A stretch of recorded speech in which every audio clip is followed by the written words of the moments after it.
नमस्कार. श्री स्वामी समर्थ. स्वामी भक्ती या चॅनलवरती आपणा सर्वांचे मनापासून स्वागत करते. मंडळी, मी आज तुम्हाला एका गोसाव्याची मनोकामना सांगणार आहे. स्वामी निद्रेत असतात आणि बाळप्पा त्यांचे पाय चोपत असतात. तितक्यात स्वामी एकदम जागे होऊन लोण्याची मागणी करतात. बाळप्पा विचारतात, स्वामी. लोणी खाऊन संतुष्ट पावलेले स्वामी बाळप्पाला भक्तीचा अर्थ विचारतात.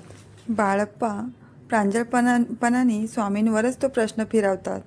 स्वामी म्हणतात, भक्ती म्हणजे ईश्वराला वाहून जाणे. आयुष्य आपले नसून ईश्वराचे असं मानून तन मन धन यांनी केलेलं समर्पण म्हणजे भक्ती. तिकडे एक गोसावी जलोदर रोगाने ग्रस्त झालेला. त्या रोगामुळे त्याच्या पोटात नेहमी कळा निघायच्या.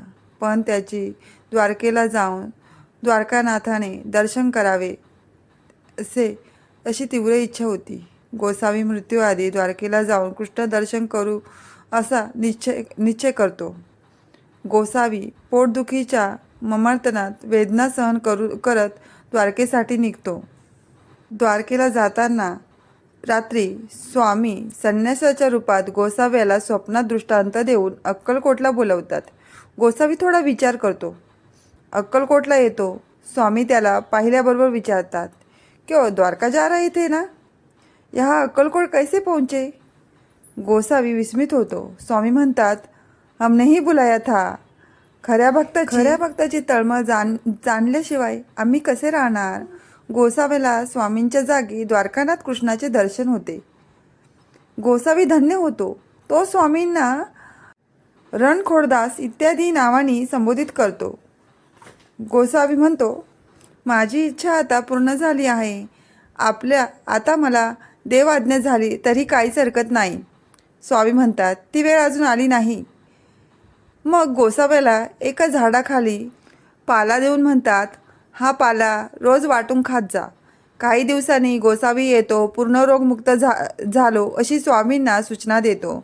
स्वामी म्हणतात, अनन्य भाव भक्ती असलेल्या शिष्याची मनोकामना आम्हाला पूर्ण करावीच लागते. ज्याची भक्ती पक्व दिशेला गेलेली असते त्याची कामना गुरु पूर्ण करतो. मंगळवेढा येथे स्वामी औदुंबराखाली आसन मांडी घालून बसलेले असायचे. गावगावचे लोक स्वामींच्या दर्शनाला नित्यनेमाने येत असत. त्यांच्याजवळ आपल्या अडचणी व मनातली दुःख मोकळी करत स्वामी प्रत्येकाला दुःख संकटातून सोडवीत. स्वामींच्या सहवासात लोकांना खूप आनंद मिळत होता. काही भाग्यवान भक्त तर नित्य स्वामींच्या दर्शनाला येत. त्या गावात एक कोष्टी राहत होता. तो स्वामींच्या दर्शनाला सकाळ संध्याकाळ येत. स्वामींच्या चरणावर मस्तक ठेवून आशीर्वाद मिळाले की आनंदाने तो घरी निघून जायचा. एके दिवशी संध्याकाळी कोष्टी हात जोडून उभा राहिला आणि म्हणाला, स्वामी, आज माझे वडील वारीबरोबर पंढरपूरला गेले आहे. मला पंढरपूरच्या दर्शनाला येण्यासाठी आग्रह करत होते. परंतु मी त्यांना सांगितले की स्वामींच्या रूपाने मी रोजच पांडुरंगांचे दर्शन घेतो व त्याला जवळ घेतले आणि म्हणाले, माझ्या भक्ता, या क्षणी तुझे वडील पंढरपुरात विठ्ठलाच्या दरबारात वैकुंठवासी झाले. ते खूप पुण्यवान म्हणून त्यांचा प्रत्यक्ष विठ्ठलासमोर पंढरपुरात स्वर्गवास झाला. कोष्टी आता पोरका झाला होता. तो अतिशय गरीब होता. भिक्षा मागून तो उदरनिर्वाह करत असे. तो महाराजांचे रोज दर्शन व सेवा करीत असे. महाराजांना त्याची खूप दया येत होती.